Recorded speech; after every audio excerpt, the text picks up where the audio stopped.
frankly not moral for my generation to keep spending massively more than we take in. Republican challenger Mitt Romney did enough damage in debate number 1 to help his poll numbers rise. Today's news certainly is not an excuse to try to talk down the economy. Tonight, President Obama looks to even the score.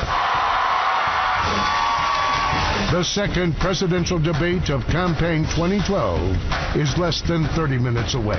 We have blow-by-blow coverage live from Hofstra University in Hempstead, New York. Here's Carl Quintanilla and Maria Bartiromo. Welcome back. Tonight's debate is a town hall. Yeah, and it really does pose some risks for the candidates. John Harwood has that part of the story as we count you down to the big event. John. Maria, we've been talking about the unpredictable role the town hall format can play. Just want to look back for a moment at some recent experience with presidential town halls as exactly what those pitfalls are. One of them is if you get a questioner who really wants to confront you. President Obama found that in our town hall when he got this memorable question from Velma Hart.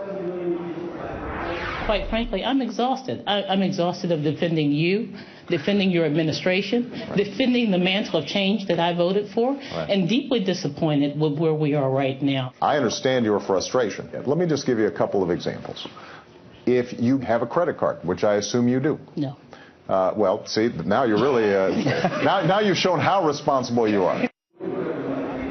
And President Obama was showing how difficult it was when you're thrown off your game that way. We also saw it in this 1992 town hall debate featuring incumbent President George H.W. Bush, Ross Perot, and Bill Clinton. The elder Bush showed how you can be befuddled and a bit bored in that setting and come off looking badly. And then Bill Clinton showed him exactly how to connect. Yes, how has the national debt personally affected each of your lives? Maybe I won't get it wrong. Are you suggesting that if somebody has means that the national debt doesn't affect them? Oh, what I'm saying... I'm not sure I get it. Help me with the question and I'll try to answer. You know people who lost their jobs and lost their homes? Well, I've been governor of a small state for 12 years. I'll tell you how it's affected me. In my state, when people lose their jobs, there's a good chance I'll know them by their names. When a factory closes, I know the people who ran it. When the businesses go bankrupt, I know them. And that, Carl and Maria, is the sweet spot. Bill Clinton's feeling your pain, getting the question, turning it right back to the questioner.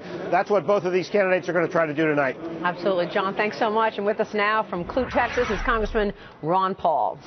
Representative Paul on the House Financial Services Committee, of course, a staunch critic of Fed Chairman Ben Bernanke, and a big hawk about our debt and deficit. Congressman, welcome back. Thank you, Carl. Good to be with you. We had you on prior to debate number 1. Your expectations, I think, fair to say, were relatively low going into that. Given the lopsided nature of that debate, doesn't tonight seem a little more interesting, at least to you? Well, not really, but I think it will be to the general public because there's been a lot of hype built up. You know, Obama's up, then he's down, now Romney's up. Who's going to go up or who's going down?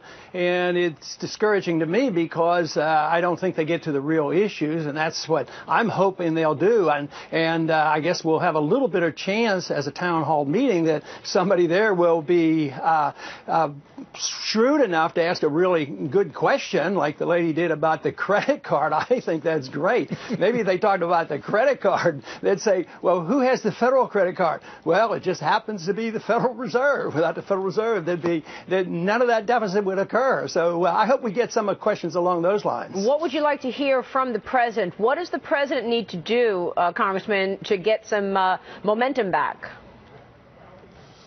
Well, he needs to admit that foreign policy is wrong and that he's too slow on ending the wars and the wars have been a failure and we need to change our foreign policy, that he made a mistake in Libya and he's not going to make a mistake in Syria, so therefore he's going to change the foreign policy and not have NATO dictate our foreign policy or the United Nations.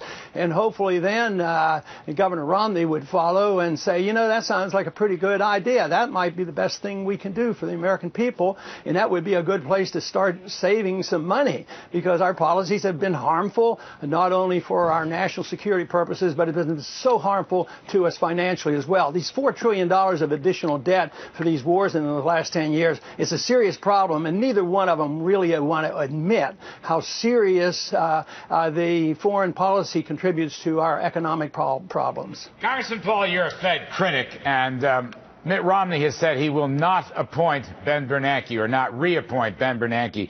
What's your thought on that? And do you have a candidate to replace Bernanke? Well, if you have to have a Fed and you have to have a chairman, you know, I've supported Jim Grant for this, and I know you know Jim Grant. He would know what to do to work toward closing it down, and he'd quit monetizing the debt. But I've often made the statement that Bernanke per se is not the problem. It's a system. He's just doing what Fed chairmen always do, is they print money when the Congress spends too much. And everybody complained about Greenspan. He kept interest rates too low too long. So what was the solution? Lower them even more and keep them for eternity. And that's what this QE business is all about. So you can't solve the problem that Greenspan gave us by keeping interest rates too low too long by accelerating the interest rates lower than ever before. Just run the printing presses for forever, and then they wonder, why isn't the confidence coming back? Why is this not working? The Republican platform has a gold commission in the platform, and I reckon if Romney wins, he would follow through on that. You served on one of those years ago. Would you serve on another one? Oh, sure. I would try to contribute as much as I could. Sometimes, and you recall, I know, the Gold Commission in the early 1980s, and there were 17 of us. 15 were anti-gold and pro-Fed, and they were from Treasury and they were from the Fed.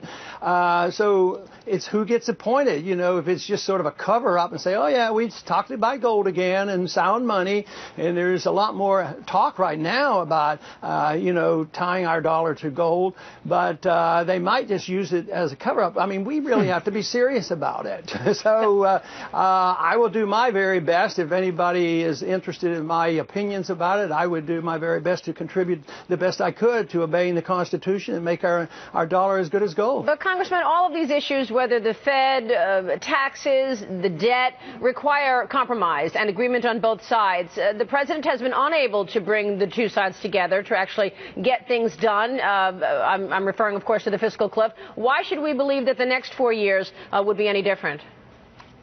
No, I don't think you should, because I think the approach is wrong. I don't think compromise isn't the right word, because they've been compromising in Washington for a long time. As long as the credit card was there and it was working and the dollar was forever strong and deficits didn't matter that much, they always compromise on raising funding and spending. So the Democrats and Republicans, you know, did great. But right now they won't admit we're broke and it doesn't work anymore, so compromise won't work. What you want is to develop coalitions. For instance, I can give you an example. Dennis Kucinich and I work very well, and we have a lot of disagreements, but we agree on the Fed, we agree on deficits, we agree on the wars, and we bring coalitions together, bring progressive liberal Democrats together with libertarian conservative constitutionalists. I think you could solve your problems then. Congressman, I appreciate your time so much. Good to see you again. Ron Paul joining us from Texas.